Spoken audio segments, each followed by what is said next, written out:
अस्सलाम वालेकुम, welcome to my YouTube channel Habiba's lecture. तो आज की वीडियो में हम डिस्कस करने वाले हैं रिपोर्ट्स के बारे में डिटेल के साथ। तो होप्स हो कि आज का लेक्चर आप लोगों के लिए हेल्पफुल रहा होगा। वीडियो अच्छी लगे तो वीडियो को लाइक करना और चैनल को सब्सक्राइब भी करना। तो विदाउट टाइम वेस्टिंग हम लोग इसको स्टार्ट करते हैं।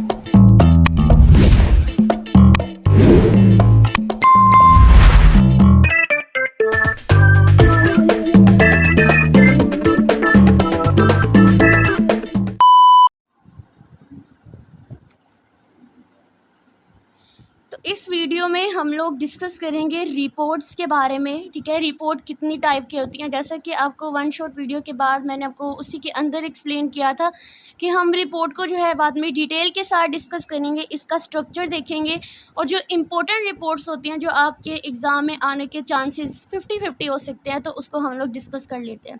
सबसे पहले तो रिपोर्ट के बारे में आप सब जानते हैं, एक ऐसा रिटन डॉक्यूमेंट होता है जिसके अंदर हम अपनी प्रॉब्लम्स को, अपने इश्यूज़ को, अपने इवेंट्स को या कोई भी इंसिडेंट होता है, कोई भी प्रोग्रेस चल रही होती है, उन सब के बारे में हम लोग अगर किसी चीज़ पे रिसर्च कर रहे हैं तब भी हम लोग जो है एक रिपोर्ट बना लेते हैं, एक डॉक्यूमेंट बना लेते हैं, रिटन डॉक्यूमेंट बना लेते हैं, ताकि बाद में हमें उसको अंडरस्टैंड करने में हमें आसानी हो और अगर हमने किसी को रिपोर्ट देनी है तब भी हमें आसानी हो। अब जो आपके पास रिपोर्ट होती है ना, वो दो टाइप की होती है। एक होती है शॉर्ट रिपोर्ट और एक होती है आपके पास लॉन्ग रिपोर्ट।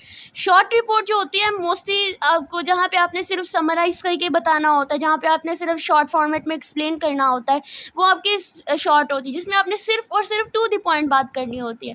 लेकिन अगर हम बात करें लॉन्ग रिपोर्ट की, तो ये जिसमें आपने डिटेल के साथ किसी इंसिडेंट के बारे में बताना होता है, किसी इवेंट के बारे में जब आप पूरी डिटेल लिखते हैं, वो आपकी लॉन्ग रिपोर्ट होती है। ठीक है, ये शॉर्ट रिपोर्ट होती है, मोस्टली 1 से 2 पेजेस के अंदर आप इसको लिख सकते हैं। लेकिन जो लॉन्ग रिपोर्ट होती है, इसके अंदर आपको तकरीबन 10 से 12 पेजेस भी आपके लग सकते हैं। ठीक है, इसलिए हम इसको लॉन्ग रिपोर्ट कहते हैं।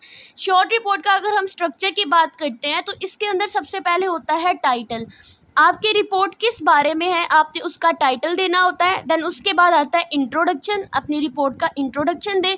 टाइटल पेज में मोस्टली आप लोग जो होते हैं ऑथर का नाम, रिपोर्ट का टाइटल, जैसे अगर आप कोई प्रोजेक्ट बना रहे हैं तो प्रोजेक्ट की आप रिपोर्ट बनाते हैं। ठीक है, और उसमें आप टाइटल देते हैं कि आपके प्रोजेक्ट का नाम क्या है और किस किस ने ये जो है ये रिपोर्ट लिखी है या कौन कौन इस प्रोजेक्ट पे काम कर रहा है, वो आप लिख देते हैं टाइटल के अंदर। फिर इंट्रोडक्शन देते हैं कि आपका जो प्रोजेक्ट है या आपकी जो रिपोर्ट है उसका पर्पस क्या होता है। देन उसके बाद जो ऑब्जर्वेशन या जो मेन पॉइंट्स होते हैं, जो आपके मेन फीचर्स होते हैं, ऑब्जेक्टिव्स होते हैं, वो इंक्लूड करते हैं आप इस पॉइंट के अंदर। उसके बाद आपने कंक्लूजन निकालना होता है। कंक्लूजन बेसिकली आपने जो फाइंडिंग्स की होती हैं, जो आपने डाटा गैदर किया होता है, उससे आपकी जो फाइनल थॉट्स क्या होती हैं, आप वो अपने कंक्लूजन के अंदर लिख देते हैं। देन लास्ट पे एक ऑप्शनल आता है रिकमेंडेशन। रिकमेंडेशन आप फ्यूचर के बारे में देते हैं। जैसे अगर मैं एक प्रोजेक्ट रिपोर्ट बना रही हूँ और मैंने अपने प्रोजेक्ट के बारे में लिखा है, उनके जब मैंने कंक्लूजन तक लिख लिया, उसके बाद मैं रिकमेंडेशंस में वो चीज़ें इंक्लूड करूँगी। जैसे अगर मैं एंड्रॉयड ऐप बना रही हूँ अपने प्रोजेक्ट का, तो मैं अपनी रिकमेंडेशन के अंदर लिखूँगी कि इन फ्यूचर मैं इस ऐप को एक वेब ऐप के अंदर कन्वर्ट कर दूँगी, यानी वेबसाइट और ऐप दोनों के लिए जो है ये मेरी ऐप जो वो रिकमेंडेशंस के अंदर आ जाएगी। ठीक है, उसके बाद अगर हम बात करते हैं, हमारे पास आता है लॉन्ग रिपोर्ट। लॉन्ग रिपोर्ट की अगर बात करें, इसमें सबसे पहले टाइटल पेज, जिसके अंदर आपने अपनी रिपोर्ट का टाइटल देना होता है, आपने मतलब अपने प्रोजेक्ट का नाम देना होता है, रिपोर्ट का नाम देना होता है। उसके बाद हम बात करेंगे, हमारी एब्स्ट्रैक्ट आती है। ठीक है, आप सब ने प्रोजेक्ट बनाया, आपने एक डॉक्यूमेंटेशन लिखी है, फाइनल डॉक्यूमेंटेशन, तो उसके जितने भी पॉइंट्स होते हैं ना, वो सारे आपने इसके अंदर इंक्लूड कर देने हैं। आप चाहे तो इसके अंदर एक्नॉलेजमेंट भी इंक्लूड कर सकते हैं। उसके बाद टेबल ऑफ कंटेंट आता है, जिसमें आपने जितने भी टॉपिक्स, जितना कंटेंट इंक्लूड करना है, आप उसको टेबल की फॉर्मेट में दे देते हैं। उसके साथ आप पेज नंबर जो होते हैं वो इंक्लूड कर देते हैं। उसके बाद आपका स्टार्ट होता है इंट्रोडक्शन। ठीक है, अपनी रिपोर्ट के बारे में आपने इंट्रोडक्शन देना है। उसके बाद मेथडोलॉजीज़ के, जो आप रिपोर्ट लिख रहे हैं उसमें आपने क्या क्या मेथड्स यूज़ किए हैं। अगर प्रोजेक्ट रिपोर्ट लिख रहे हैं तो उसमें आपने मेथड्स बताने हैं कि मेरे प्रोजेक्ट जो है वो इन मेथड्स का यूज़ करते हुए बिल्ड हो रहा है।